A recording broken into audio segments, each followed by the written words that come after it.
Class आज हम लोग 12th स्टैंडर्ड का कॉमर्स साइड का मैथ स्टार्ट करेंगे। इसमें टोटल 8 चैप्टर है। तो आज हम लोग पहला चैप्टर्स देखेंगे लॉजिक।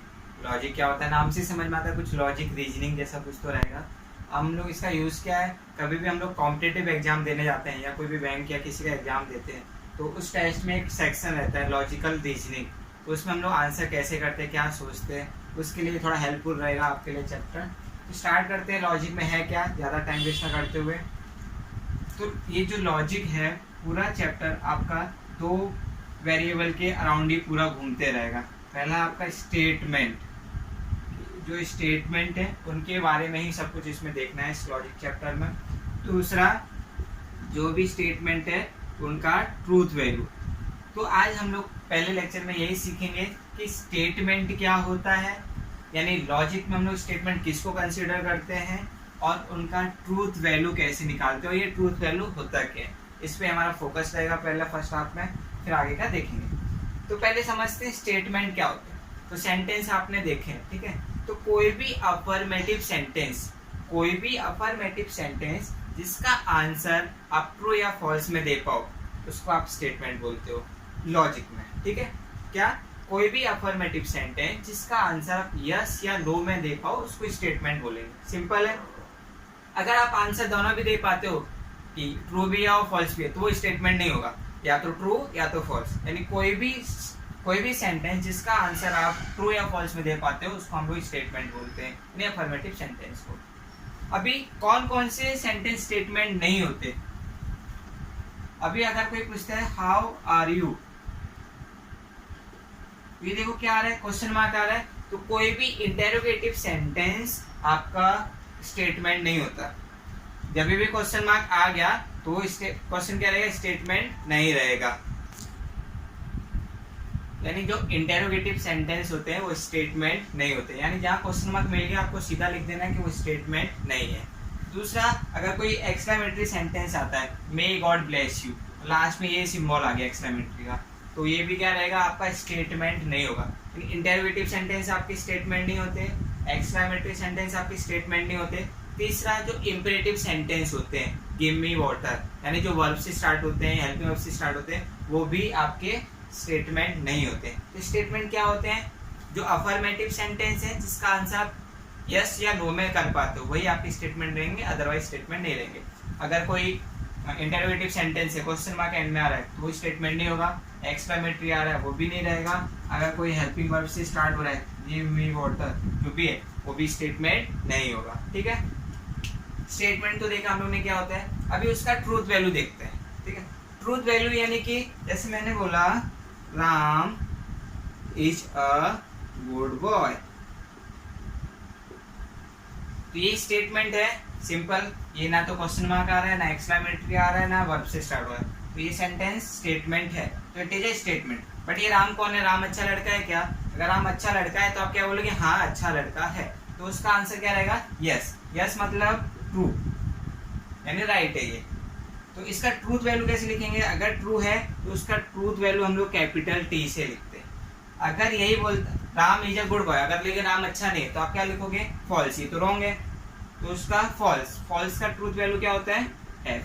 यानी ट्रूथ वैल्यू आपके दो ही होंगे, या तो कैपिटल टी या तो कैपिटल एफ। टी यानी कि ट्रू, एफ यानी कि फॉल्स। तो ये ट्रूथ वैल्यू है, कोई भी स्टेटमेंट उसका ट्रूथ वैल्यू। स्टेटमेंट क्या होता है वो देखा हम लोग ने, ट्रूथ वैल्यू क्या रहता है वो भी देखा। अभी एक और चीज सीखते हैं इसमें एक्सरसाइज स्टार्ट करने से पहले, जिसको हम लोग बोलते हैं ओपन सेंटेंस, ठीक है।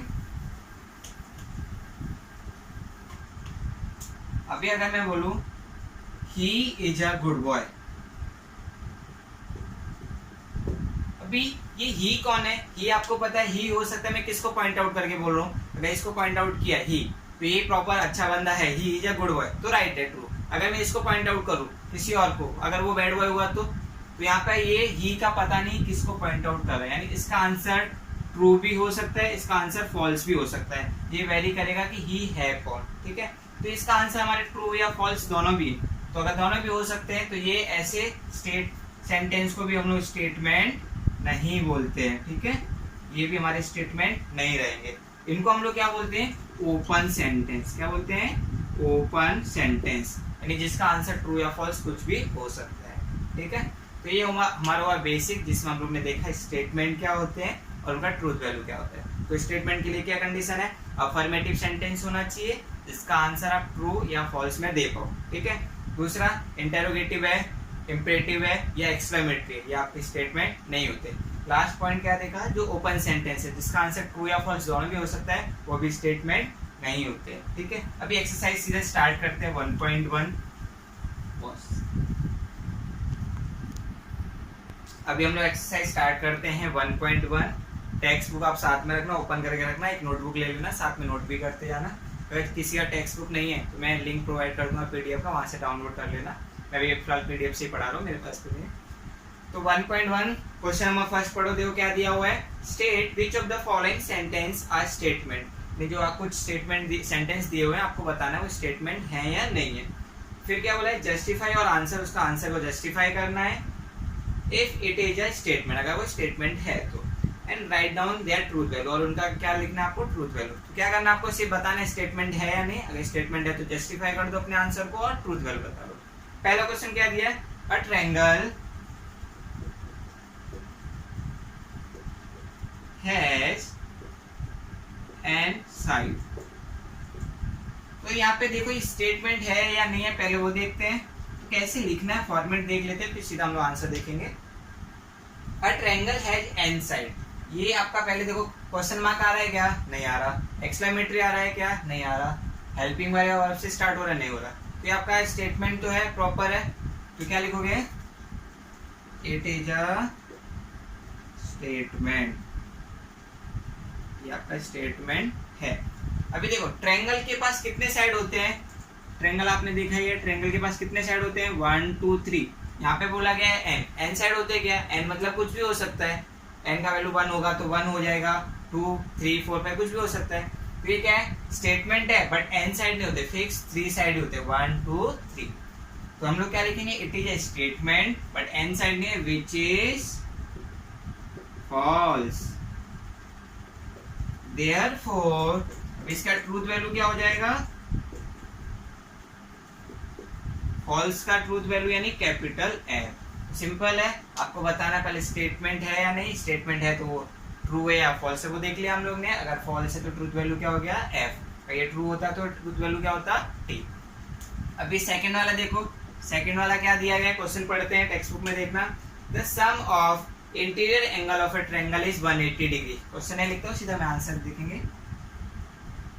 The sum of interior angle of a triangle is 180 degree, यानी कि ट्रायंगल के तीनों एंगल का सम कितना होता है, 180 डिग्री। यानी त्रिभुज के तीनों कोणों की मापों का योगफल 180 डिग्री होता है, जो कि राइट है, 180 ही होता है। अगर इनको ए बी सी ऐड करूं कितना होगा, a प्लस बी 180 होता है कि नहीं, राइट है। तो क्या लिखोगे, स्टेटमेंट है, इट इज अ स्टेटमेंट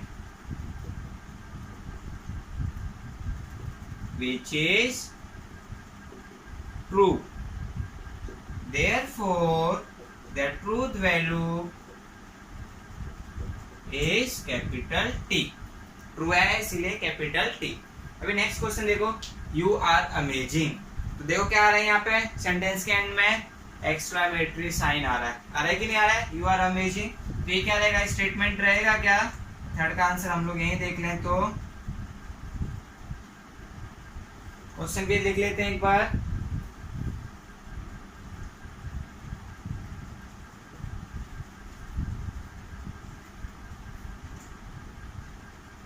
और एक्सक्लेमेटरी, तो यहाँ पे एक्सक्लेमेटरी आ गया, तो ये आपका स्टेटमेंट नहीं होगा, तो सीधा लिख देना आपको, it is not a statement because, reason भी दे देते हैं क्यों नहीं है, because it is a exclamatory sentence। तो ये स्टेटमेंट क्यों नहीं है, क्योंकि ये एक्सक्लेमेटरी सेंटेंस है। ठीक है, पहले 3 क्वेश्चन हो गए, एक बार नोट डाउन कर लेना साथ में नोटबुक में। चलो आगे बढ़ते हैं। नेक्स्ट क्या दिया है, please grant me a loan. ये मैं रफ पढ़ता हूँ।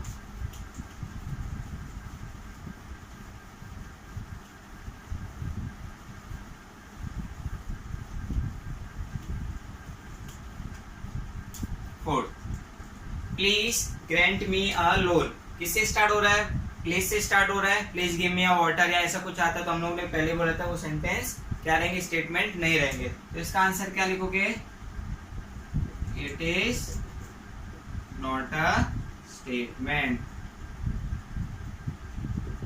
रीजन दे रहा है तो आप क्या देख सकते हो, because it is a imperative sentence, imperative sentence है। अभी फिफ्थ वाला देखो,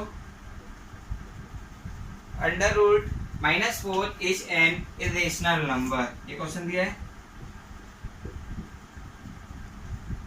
इरेशनल नंबर। अभी पहले समझते हैं इरेशनल नंबर होता क्या है। इरेशनल नंबर हम लोग ने पढ़े हैं पहले भी 8th 9th में देखे हुए हैं, यानी कि जो हमारा कोई ऐसा वैल्यू 1.23232323 यानी एक वैल्यू आपका रिपीट ही हो रहा है, ऐसे नंबर को इरेशनल नंबर बोलते हैं। बट हमारा रूट -4 क्या है पहले वो समझते हैं, इरेशनल है या नहीं। ये स्टेटमेंट तो है, क्योंकि ना तो क्वेश्चन मार्क है ना एक्सक्लेमेटरी ना वर्ब से स्टार्ट हो रहा है, स्टेटमेंट तो है, बट हमको पता करना है ट्रू है या फॉल्स है। तो पहले देखो अंडर रूट -4 वो आप क्या लिख सकते हो, ठीक है, -1 × 4 लिख सकते हो, ठीक है। अभी -1 को अलग ले लो, √4 को अलग ले लो। ये अगर आपने 11th में कॉम्प्लेक्स नंबर पढ़ा है तो आपको पता होगा अंडर रूट -1 का वैल्यू i होता है और इसका √4 का वैल्यू कितना होगा 2, तो ये क्या हो जाएगा 2i। तो ये कैसा नंबर है आपका 2i, यानी इमेजिनरी नंबर है, तो ये इरेशनल नंबर हुआ क्या, ये नहीं ना, तो स्टेटमेंट क्या हो जाएगा फॉल्स, ठीक है। तो इसका आंसर कैसे लिखोगे, it is a statement, answer में it is a statement which is false, therefore the truth value क्या हो जाएगा, इसका ट्रूथ वैल्यू हो जाएगा सॉरी फॉल्स का है, ठीक है। तो हमारे 5 क्वेश्चन हो गए फर्स्ट। अभी नेक्स्ट देखते हैं, x² - 6x + 8 = 0 implies x = -4 और x = -2। तो यहाँ पे एक क्वाड्रेटिक इक्वेशन दिया है, तो आपको क्वाड्रेटिक इक्वेशन सॉल्व करना है। और क्वाड्रेटिक इक्वेशन क्या दिया है, 6th वाला है, x² - 6x + 8 = 0 implies x का वैल्यू कितना दिया हुआ है यहाँ पर, -4 और -2। तो पहले हम लोग इसको सॉल्व करते हैं, स्टेटमेंट है ये, अगर सॉल्व करने पर आंसर ये आता है तो ट्रू रहेगा, नहीं तो फॉल्स रहेगा, ठीक है। तो यहाँ पे मल्टीप्लाई करने पे कितना आना चाहिए, 8 आना चाहिए। फैक्टराइजेशन देखने हैं क्वाड्रेटिक इक्वेशन के पास, मल्टीप्लाई करने पे 8 प्लस माइनस करने पे कितना आना चाहिए 6, सिंपल 4 2 जा 8, 4 + 2 6 होता है। तो x² - 4x - 2x + 8 = 0, इसमें से x कॉमन लिया, x - 4 - 2 कॉमन लिया, इसमें से x - 4 = 0। अभी ये एक साथ ले लिया, x - 4 x - 2 = 0, x - 4 = 0 और x - 2 = 0। सिंपल ही आपने 10th में सॉल्व किया, 11th में भी किया है। और x = 2, तो x के दो वैल्यू है 4 और 2, बट आपको दिए हुए क्या है -4 और -2, जो कि रॉन्ग है। तो आप क्या बोलोगे आंसर में, इसमें ये सॉल्यूशन भी दिखा देना,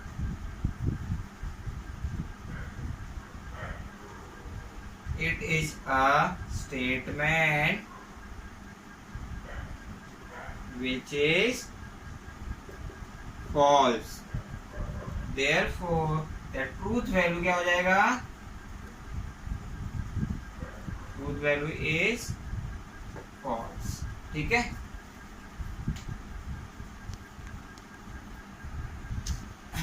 तो नेक्स्ट क्वेश्चन क्या है, 7th वाला देखो, he is an actor।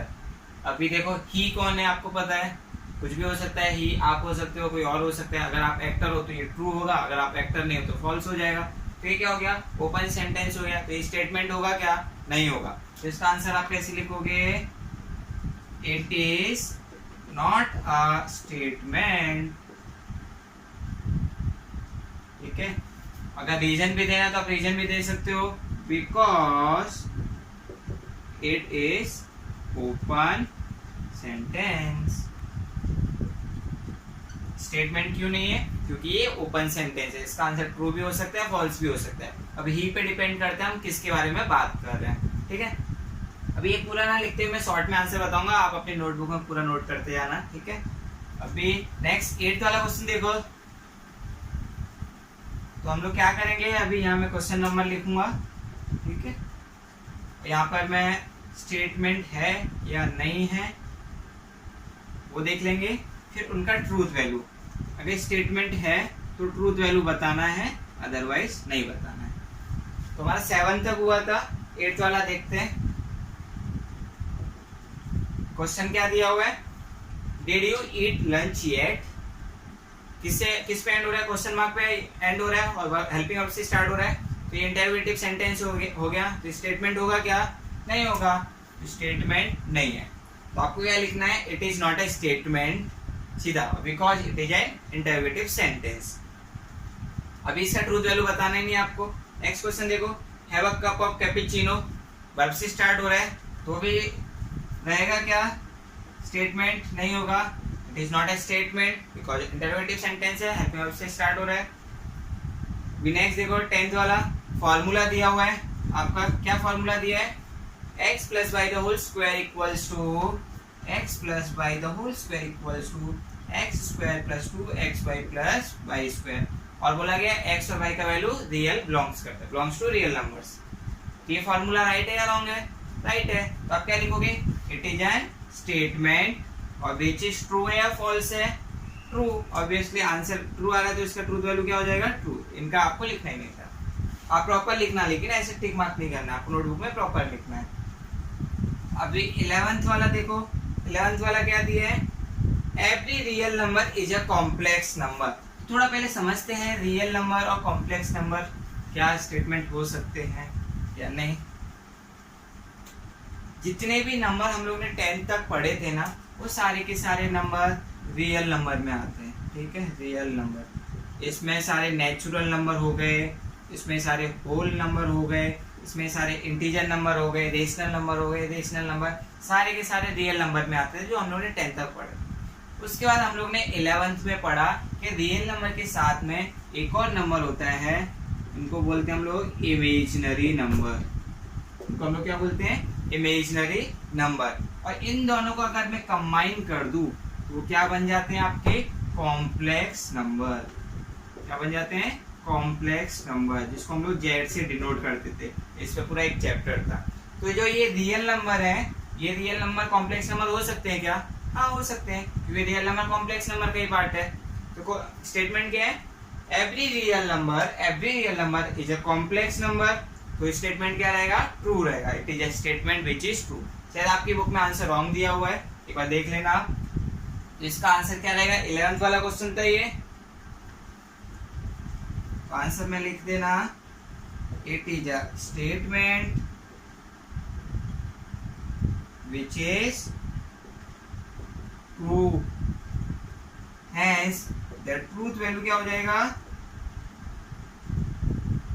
T. ऐसे सारे आंसर आपको लिखने हैं। अभी 12th वाला सम देखो, 12th वाला सेंटेंस क्या दिया हुआ है?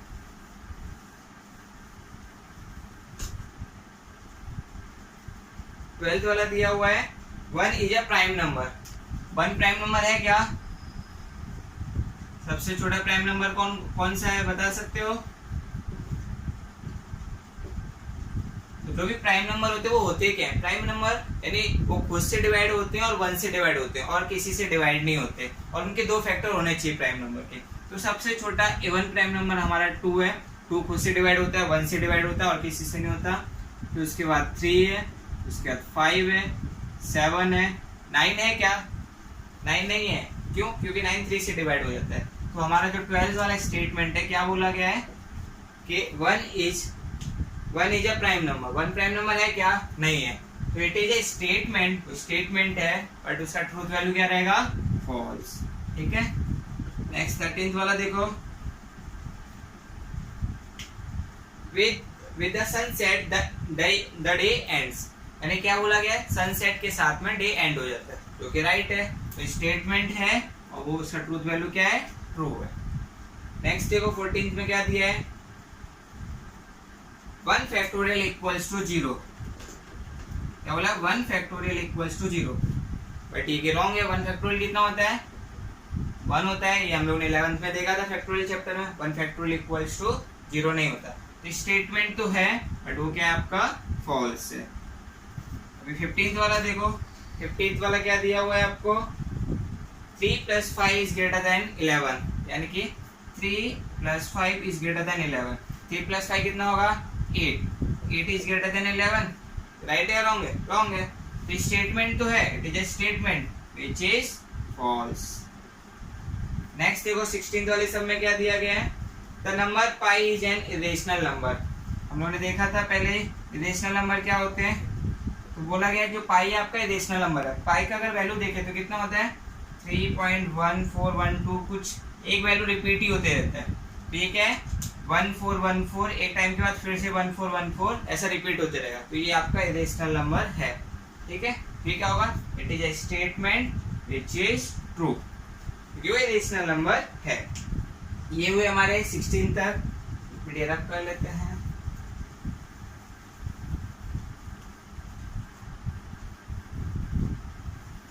सेवनटीन्थ वाला सम देखो। 17th में क्या बोला गया है? x² - y² equals to x + y x - y for all value of x and y belongs to real.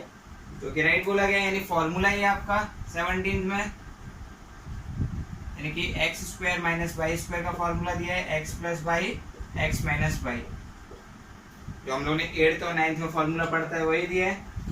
तो ये क्या आपका स्टेटमेंट है और इसका ट्रूथ वैल्यू क्या रहेगा? ट्रू। ठीक है, 18th देखते हैं। 18th में क्या दिया हुआ है आपको? The number 2 is an only one prime number. तो देखो जितने भी प्राइम नंबर होते हैं ऑलरेडी लिखे हुए हैं, तो उसमें से 2 ही एक ऐसा नंबर है जो आपका इवन भी है और प्राइम भी है। बाकी सारे नंबर देखोगे ना, बाकी सारे नंबर ऑड रहते हैं। तो ये क्या रहेगा? स्टेटमेंट है और ट्रूथ वैल्यू क्या रहेगा? ट्रू। ये क्या क्वेश्चन था आपका? The number 2 is only even prime number. 2 एक ऐसा नंबर है जो इवन नंबर भी है और प्राइम नंबर भी है, जो कि राइट है। ठीक है, नेक्स्ट देखो 19th वाला। 2 coplanar lines are either parallel और इंटरसेक्टिंग। यानी एक ही प्लेन में 2 लाइन जो होंगे या तो वो पैरेलल होंगे या तो इंटरसेक्ट करेंगे। समझ लो एक हमारा ये प्लेन है, इसमें कोई भी 2 लाइन हम लोग ड्रॉ करें, हो सकता है ये दोनों पैरेलल हो। पहला केस ये पॉसिबल है। दूसरा केस पॉसिबल है कि वो कैसी भी टेढ़ी होंगी, कहीं ना कहीं जाके तो एक बार क्रॉस करेंगी। तो यही बोला गया कि कोई भी प्लेन में, यानी 2 कोप्लेनर लाइन, यानी एक ही प्लेन में 2 लाइन या तो इंटरसेक्ट करेंगी या तो पैरेलल रहेंगी, यानी कि वो भी क्या है? स्टेटमेंट है और जो राइट बोला गया है। तो 19th वाला स्टेटमेंट है विच इज ट्रू। ठीक है, अभी नेक्स्ट वाला देखो 20th वाला सम देखो। 20th में क्या बोला गया है? The number of arrangement of 7 girl in a row for a photograph is 7 factorial. हम लोग फैक्टोरियल चैप्टर में देखा था, अरेंजमेंट के लिए जितने लोग को अरेंज करते हैं उतने फैक्टोरियल लगा दो। तो क्या बोला गया है? 7 गर्ल्स को अरेंज करना है, तो कैसे वे में करेंगे? 7 फैक्टोरियल में। वही दिया गया है। तो स्टेटमेंट है विच इज ट्रू। ठीक है, नेक्स्ट देखो क्या दिया है? गिव मी अ 21th वाला। Give me a compass box. Give से स्टार्ट हो रहा है तो क्या रहेगा? Not a statement. तो आपको उसका ट्रूथ वैल्यू लिखना ही नहीं है। Bring the motor car here. Imperative sentence था 21वां। 22th वाला देखो क्या दिया है? Bring the motor car here. Bring यानी वर्ब से स्टार्ट हो रहा है, ये भी इंपेरेटिव सेंटेंस हो गया। It is not a statement, सीधा लिख दोगे because it is a imperative sentence. अभी 13th वाला देखो। It may rain today. क्या बोला गया है? It may rain today. आज बारिश हो सकती है। तो ये क्या है? अगर हुई तो उसका आंसर ट्रू होगा, अगर नहीं हुई तो उसका आंसर फॉल्स होगा। तो ये डिपेंड करते हैं वेदर पे। तो ये क्या? ओपन सेंटेंस हो गया। तो आप लिखोगे it is not a statement because it is a open sentence. ठीक है, ये हुआ हमारा 23। 24 और 25 दो बचे हुए हैं, देखते हैं इनको भी।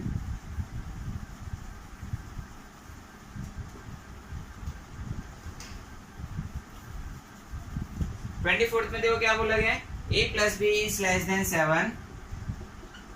a + b is less than 7 where a is greater than 0.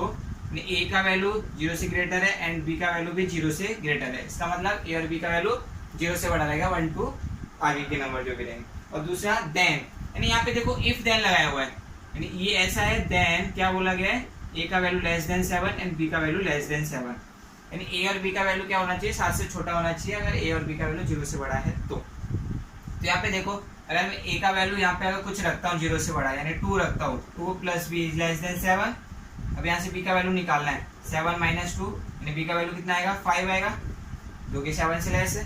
यानी कि हम लोग कोई भी वैल्यू यहाँ पे रखें वो यहाँ पे सेटिस्फाइड हो जाएगा, ठीक है, अगर ए और बी का वैल्यू 0 से ग्रेटर है। तो ये जो स्टेटमेंट बोला गया वो क्या है, आपका राइट है, उसका ट्रूथ वैल्यू क्या रहेगा, ट्रू। तो क्या होगा, it is a statement which is true, hence their truth value is T. एक बार इस पे ध्यान देना।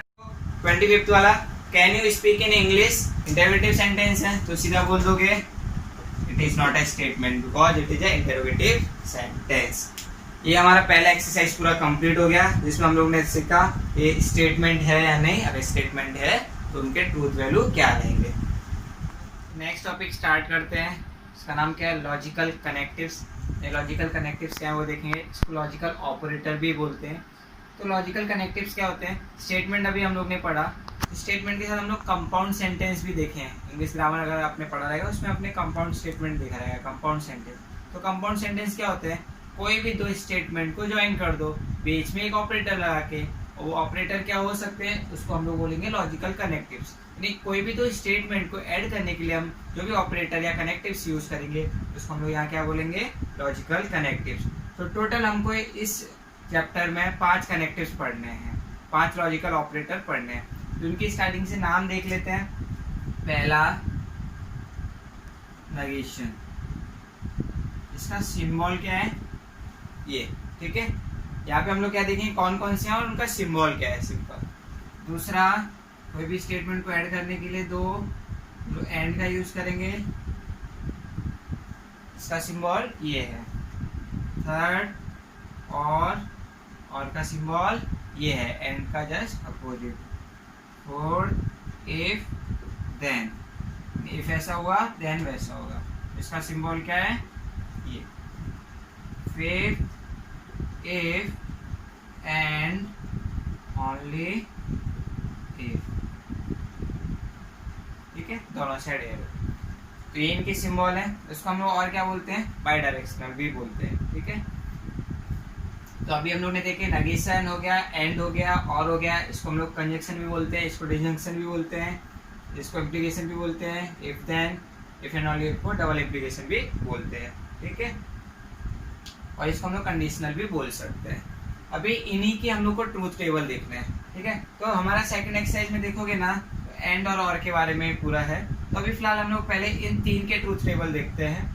तो जैसे हम लोग स्टार्टिंग में देखा था, इस चैप्टर में पूरा स्टेटमेंट और ट्रूथ वैल्यू के आसपास में हम लोग को देखना है पूरा। तो पहले इन तीनों का ट्रूथ टेबल देखते हैं, कैसे बनाएंगे और कैसे लर्न करते हैं उनको, ठीक है।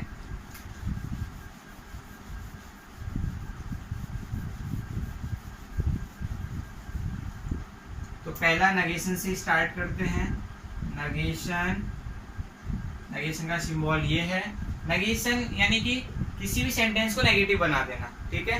तो नेगेशन के लिए 2 स्टेटमेंट नहीं चाहिए आपको, एक ही स्टेटमेंट चाहिए, उसको सिर्फ नेगेटिव बनाना है। अगर मैंने वही स्टेटमेंट ले लिया जो पहले था, Ram is a good boy,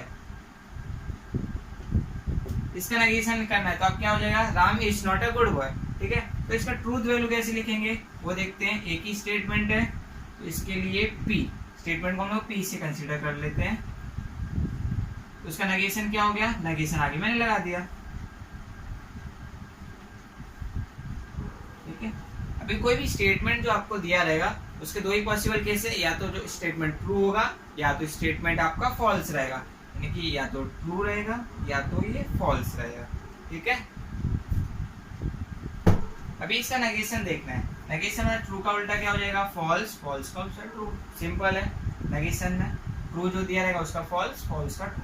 अभी ये कैसे लिखा मैंने कोई भी स्टेटमेंट के कौन कौन से पॉसिबल केस हो सकते हैं, यहाँ पर ट्रू या फॉल्स। जैसे हम लोगों ने प्रोबेबिलिटी में देखा था, एक कॉइन उन्होंने टॉस किया तो क्या आता था, हेड और टेल आता था। सेम यहाँ पर भी है, कोई भी स्टेटमेंट है क्या हो सकता है आपका, ट्रू और फॉल्स हो सकता है।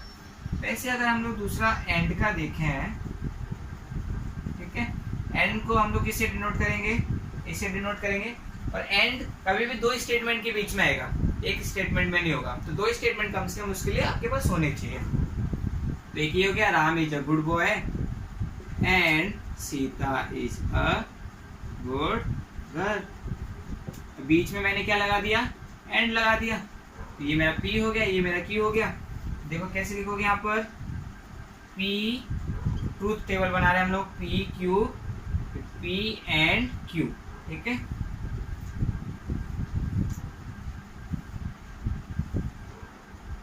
अभी इसके ट्रूथ वैल्यू कैसे लिखते हैं तो देखते हैं। पहले P के कितने पॉसिबल केसेस हैं, Q के कंबाइन करके वो देख लेंगे।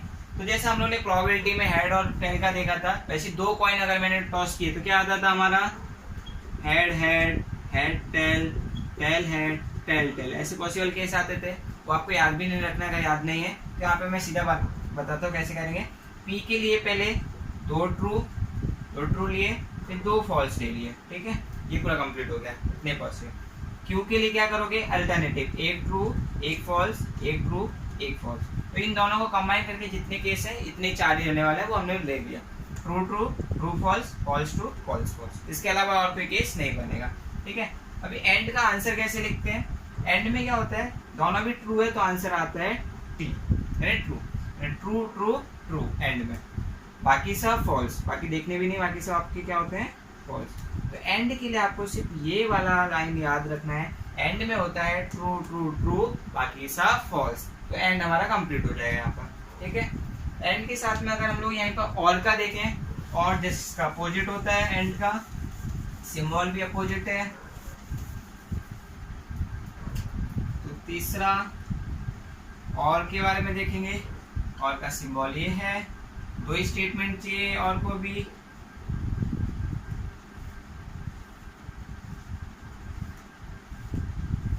ठीक है, सेम, दो ट्रू दो false, true false true false, ठीक है, इतने पॉसिबल केस है। अभी और में होता क्या है, एंड में तो देखा ट्रू ट्रू ट्रू होता था, और में क्या होता है, फॉल्स फॉल्स फॉल्स, यानी एक भी, दोनों भी फॉल्स, तो आंसर क्या आएगा, फॉल्स आ जाएगा, बाकी सब ट्रू। तो इसमें हम लोग क्या याद रखेंगे, ये वाला लाइन कि और में क्या होता है, फॉल्स फॉल्स फॉल्स, बाकी सब ट्रू। एंड में क्या था, ट्रू ट्रू ट्रू, बाकी सब फॉल्स, यानी एक भी यहाँ पर ट्रू हुआ तो आपका आंसर क्या आ जाएगा, ट्रू, नहीं तो फॉल्स। यहाँ पे क्या था, उल्टा, एक भी फॉल्स हुआ तो आंसर फॉल्स, ठीक है। तो क्या याद रखना है, ट्रू ट्रू ट्रू एंड के लिए, फॉल्स फॉल्स फॉल्स और के लिए, ठीक है। If then and if and only if का ट्रूथ टेबल हम लोग नेक्स्ट एक्सरसाइज जब करेंगे तब देखेंगे। अभी हम लोग सेकंड वाला एक्सरसाइज देखते हैं।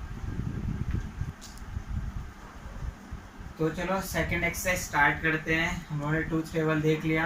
देखो क्वेश्चन क्या दिया हुआ है सेकंड में 1.2 एक्सरसाइज का, express the following statement in symbolic form. ये जो स्टेटमेंट दिए उनको सिंबॉलिक फॉर्म में लिखना है और कुछ नहीं करना है, या ट्रूथ टेबल से या ट्रूथ वैल्यू से कुछ लेना देना नहीं है। तो पहला क्वेश्चन क्या है, ई इज अ वॉवेल और 2 + 3 = 5। इसको सिंबॉलिक फॉर्म में लिखना है। तो कैसे लिखते हैं देख लेते हैं। सबसे पहले जो पहला स्टेटमेंट है उसको हम लोग P कंसीडर करेंगे, सेकंड स्टेटमेंट को Q, और बीच में जो और आ रहा है उसका सिंबल लगा देंगे। इतना ही करना है। लेट P क्या हो जाएगा, E इज वॉवेल, Q क्या हो जाएगा आपका 2 + 3 = 5। अब इसका आपको क्या लिखना है, सिंबॉलिक फॉर्म।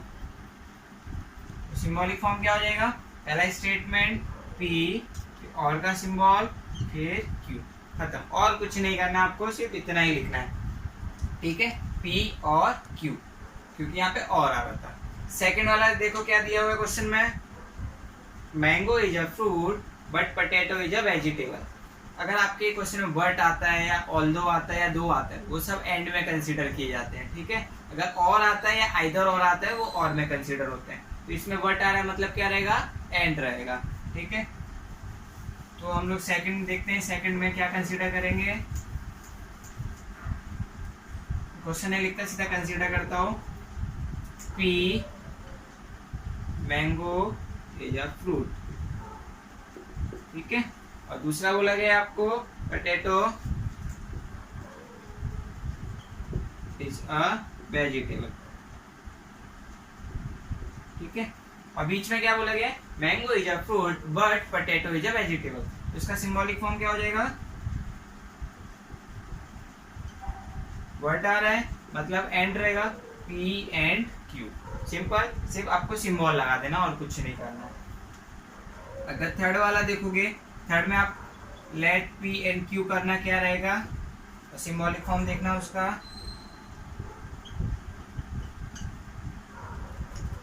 तो थर्ड देखो क्या है, मिल्क इज वाइट, तो पी क्या हो जाएगा, मिल्क इज वाइट, पी हो जाएगा।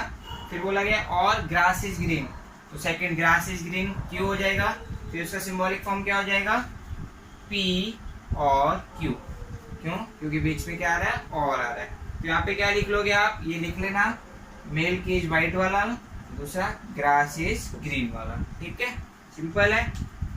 फोर्थ वाला देखो क्या दिया हुआ है आपको, आई like playing but not singing. ठीक है, तो इसमें हम लोग पी क्या कंसीडर करेंगे, इस एक्सरसाइज में नगेशन का नहीं है तो नगेशन को कुछ देखना ही नहीं है। आई लाइक सिंगिंग पहले दिया हुआ है क्या, सॉरी आई लाइक प्लेइंग पहले दिया है, आई लाइक प्लेइंग, और दूसरा बोला गया है आई डोंट लाइक सिंगिंग। ठीक है, तो इसका आंसर क्या होगा, बीच में क्या बोला गया है, ये आपका फोर्थ वाला सम है। I like playing but not singing, but आ रहा है इसलिए बट की जगह पे क्या आता है, एंड आता है, तो पी एंड क्यू हो जाएगा। ठीक है, अभी नेक्स्ट फिफ्थ वाला देखो, फिफ्थ में क्या दिया हुआ है आपको, फिफ्थ क्वेश्चन में even though it is cloudy it is still rainy, even though आ रहा है तो ये भी एंड रहेगा, पी क्या रहेगा, लेकिन इवन दो ये क्या हो गया, कनेक्टिव हो गया। तो यहाँ पे क्या है, इट इज क्लाउडी, पी में आएगा इट इज क्लाउडी। ठीक है, और दूसरा क्या स्टेटमेंट है, इट इज स्टिल रेनिंग, ये क्यों हो जाएगा, इट इज स्टिल रेनिंग, और बीच में क्या आ जाएगा, इवन दो आ रहा है एंड, पी एंड क्यू। इस तरह से हमारा पहला क्वेश्चन कंप्लीट हुआ। तो यहाँ पे क्या करना था, सिंपल सिंबॉलिक फॉर्म में कन्वर्ट करना था, एंड और गेट लगाने हैं आपको। ठीक है, तो इस सेकंड क्वेश्चन देखो, सेकंड क्वेश्चन में क्या बोला गया है, right the truth value of the following statement. Statement दिए हैं उनको सिंबॉलिक फॉर्म में लिखना है, फिर उनका ट्रूथ वैल्यू बताना है। ठीक है, तो हम स्टार्ट करते हैं।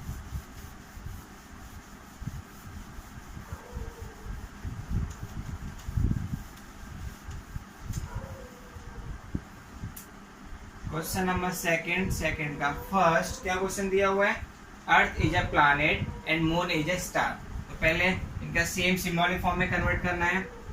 सीधा सॉल्यूशन, क्वेश्चन आप लिख लेना एक बार। लेट पी क्या कंसीडर करोगे, earth is a planet, earth is a planet. Q क्या रहेगा, मून इज अ स्टार। ठीक है, अभी आपको इसका सिंबॉलिक फॉर्म लिखना है।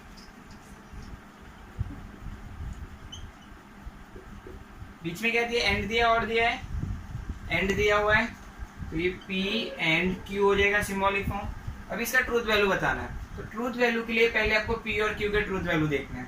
Earth is a planet, earth planet है क्या, हाँ है, तो इसके ब्रैकेट में लिख दो ये ट्रू है। Q moon is a star, moon star है क्या, मून स्टार नहीं, मून अलग है, तो ये क्या हो जाएगा, फॉल्स। ठीक है, अभी इसका ट्रूथ वैल्यू लिखेंगे हम लोग। ट्रूथ वैल्यू, ट्रूथ वैल्यू कैसे हो जाएगा, P की जगह पर T आ जाएगा एंड Q की जगह पर फॉल्स आ जाएगा। अभी एंड वाले टेबल में देखो, एंड वाले टेबल में क्या होता था, एंड में हम लोग ने देखा था ट्रू ट्रू ट्रू होता था, बाकी सब फॉल्स होता था। और में क्या देखा था, फॉल्स फॉल्स फॉल्स, बाकी सब ट्रू। तो यहाँ देखो ट्रू ट्रू है क्या, नहीं ना, तो इसका आंसर क्या आएगा, फॉल्स। तो ये हमारा हो गया फर्स्ट क्वेश्चन। पहले क्या किया, P और Q कंसीडर किया, सिंबॉलिक फॉर्म में लिखा, उसके बाद उसका ट्रूथ वैल्यू लिख दिया, बहुत सिंपल है। अभी नेक्स्ट क्वेश्चन देखो, सेकंड क्या दिया हुआ है, 16 is a prime number, 16 is an even number, sorry prime number नहीं इवन नंबर। लेट P क्या हो जाएगा, 16 is an even number. Even number है क्या ये, हाँ है, इसका ट्रूथ वैल्यू T। Q क्या रहेगा, Q में क्या दिया हुआ है, 8 is a perfect square, 8 is perfect square. एक परफेक्ट स्क्वायर है क्या? ये किसका स्क्वायर है वैसे?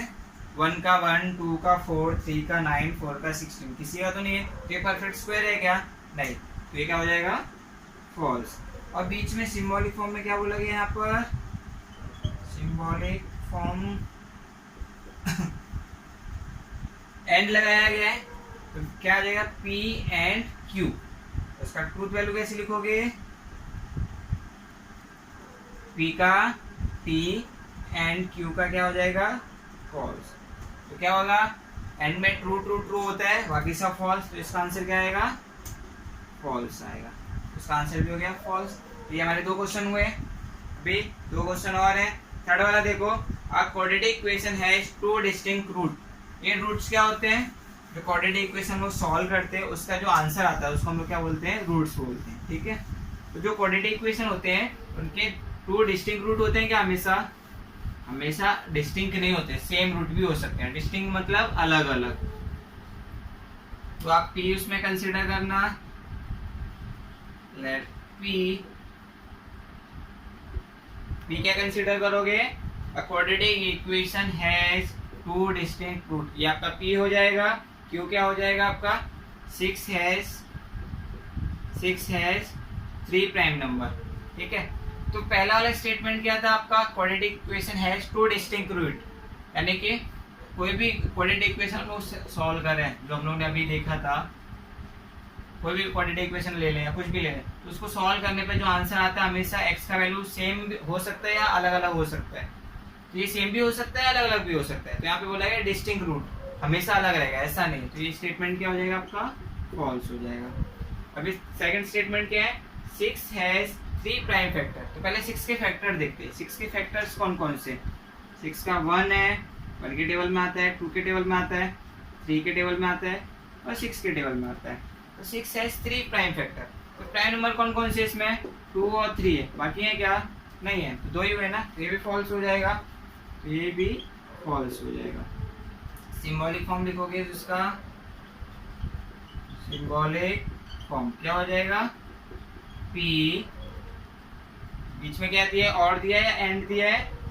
Quadratic equation has 2 distinct root और दिया, तो बीच में क्या आएगा? और Q। ट्रूथ वैल्यू कितना हो जाएगा इसका? 2 और सॉरी, P का क्या था? फॉल्स और फॉल्स, और में क्या होता है? फॉल्स फॉल्स फॉल्स, बाकी सब ट्रू। ठीक है, ये वो आपका थर्ड वाला। लास्ट वाला देखो क्या है? The Himalayas are the highest mountain. ये P हो गया आपका। The Himalayas are the highest mountain, ये P हो गया। Q क्या होगा आपका? They are part of India in the north east. ये कहाँ मिलते हैं? नॉर्थ ईस्ट में ही होते हैं। पहला वाला ट्रू है, हिमालय हाईएस्ट माउंटेन्स है, ट्रू है। Q वाला देखो, ये देखो, अगर हम इंडिया का मैप देखें तो हम यहाँ मुंबई में रहते हैं, तो ये हमारा क्या हो गया? ईस्ट है, ये वेस्ट है, ये नॉर्थ है। नॉर्थ ये, और जो हमारे हिमालय कहाँ आते हैं? पंजाब के ऊपर, किधर? यहाँ कहीं आते हैं। तो जो ये कहाँ पड़ते हैं? नॉर्थ ईस्ट में पड़ते हैं। तो ये भी क्या हो जाएगा आपका? ट्रू हो जाएगा। सिंबॉलिक फॉर्म क्या रहेगा? बट आ रहा है बीच में, but they are the part of. Symbolic form क्या हो जाएगा? P and Q। इसका हम लोग ट्रूथ वैल्यू देखें तो ट्रूथ वैल्यू ट्रू ट्रू, और ट्रू ट्रू क्या होता है? Answer true. तो इस तरह से हमारा सेकंड एक्सरसाइज कंप्लीट हो गया। इसमें हम लोग ने देखा कनेक्टिव्स का और कैसे ट्रूथ वैल्यू का निकालते हैं। ठीक है, चलो।